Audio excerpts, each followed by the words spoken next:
March 27, 1977. A thick, suffocating fog drapes Los Rodeos Airport on Tenerife, Canary Islands, cutting visibility to a scant 300 meters. Two Boeing 747 jumbo jets, KLM Flight 4805, carrying 248 passengers and crew from Amsterdam, and Pan Am Flight 1736, with 396 souls bound for Las Vegas via New York, sit stranded on a runway ill-equipped for the storm about to break. Hours earlier, at 1:15 p.m., a bomb detonated at Gran Canaria Airport, a terrorist act by the Canary Islands independence movement that injured 8 and triggered a mass diversion of 48 aircraft to this tiny airfield. At 5:06 p.m., a deadly miscommunication transforms the tarmac into an inferno, claiming 583 lives in the most catastrophic aviation disaster ever recorded. These were real people, their stories silenced in smoke. If their tragedy stirs your heart, subscribe to Tragic Echoes, honor them, or tell us in the comments why you won't. The chaos ignited far from Tenerife. At Gran Canaria, the bombs blast shattered glass and send travelers fleeing, forcing KLM's Captain Jacob Van Zanten and Pan Am's Captain Victor Grubbs to reroute. Van Zanten, a 50-year-old training instructor with 11,000 flight hours and a reputation for precision, arrived with his crew, including First Officer Klaus Mers, a rookie under his wing. Grubbs, a 56-year-old veteran with combat experience, led a team including flight engineer George Warnes, a father too. Los Rodeos, a military base turned emergency hub, had a single runway and no modern radar, its control tower overwhelmed by the sudden influx. Van Zanten, racing against crew rest limits, ordered refueling. 55 tons of jet fuel pumped into his KLM 747, a move that would later amplify the disaster. Grubbs, meanwhile, maneuvered through a maze of taxiways, his crew squinting at Spanish signs blurred by fog. Passengers aboard included a Dutch family heading home, an American couple on their first vacation, and a young Spanish boy visiting relatives. Ordinary lives caught in an extraordinary trap. Air traffic control, with just 9 staff for 50 planes, struggled with antiquated radios, their voices overlapping in a cacophony of static.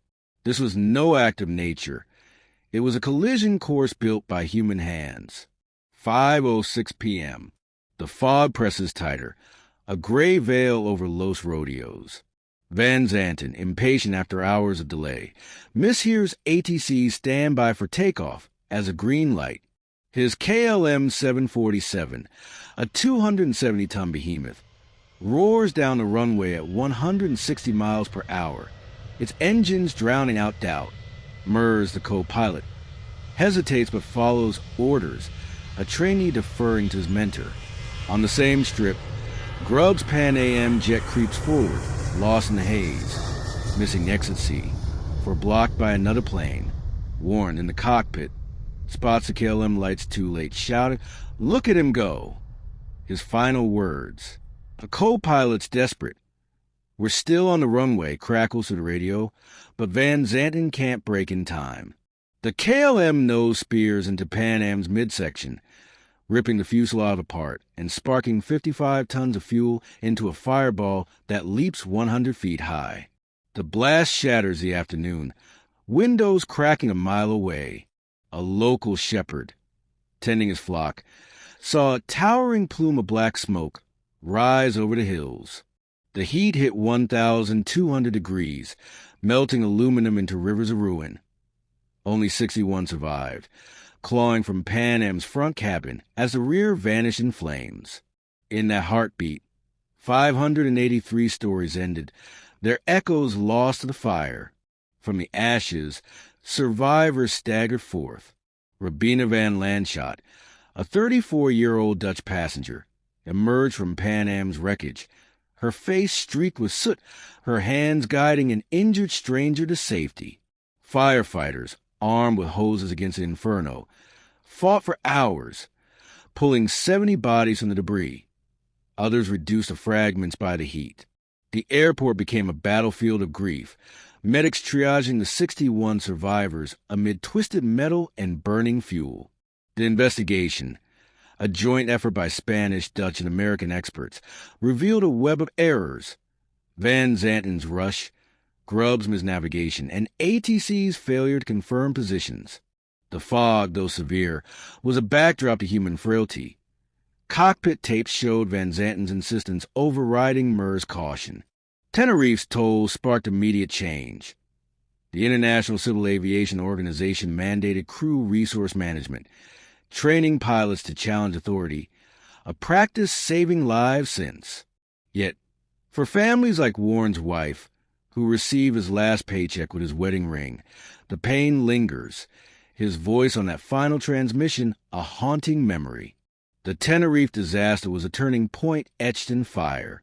It exposed the limits of human judgment, forcing aviation to evolve with standardized takeoff phrases and enhanced runway markings. Before 1977, such protocols relaxed. After, they became gospel, preventing countless crashes. The 583 lost, holidaymakers' crew, locals, left a legacy in every pilot's checklist, every controller's headset. Tragic echoes brings their story to light, a beacon for those who listen. If this epic tale of sacrifice and change moves you, subscribe to Tragic Echoes now. Don't let their lessons fade, or share why you won in the comments.